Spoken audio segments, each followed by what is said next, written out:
রাত্রে ঘটনা ঘটছে। শাহিন মোল্লার পোলা রাজা মোল্লা আছে। রাজা মোল্লা আমার স্বামীর হুমকি দেয়। প্রথম ফোন দিয়া ভয় দেখায়, পরে ভয়ে চুরে ডরায় আমার বাপের বাসায় আহে পালাইবেন নিয়ে।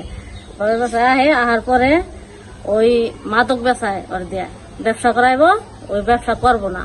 ওই কথা আছে যে আমার মেয়ে শিয়ান হয়ে গেছে, আমি ব্যবসা করুম না। আর আমার শরীর অসুস্থ, 4 বার মাথা অপারেশন করছি, এর শরীর ভালো না, আমি এগুলি করুম না। ওই জোর করে করাইবো। এ নিয়ে সেই ভয় পলাই এই জায়গায় আইসে। এই জায়গায় আয়ে ওই 5-6 জন মানুষ নিয়ে আয়ে এই পুরা বাড়ি হামলা দিছে। হামলা দেওয়ার পরে আমার স্বামীরে মারছে, মাথা ফাটাই হেলাইছে। মাথা ফাটাই এই যে দেখেন, এই যে ছবি আছে, যে মাথা ফাটাইছে ছবি আছে।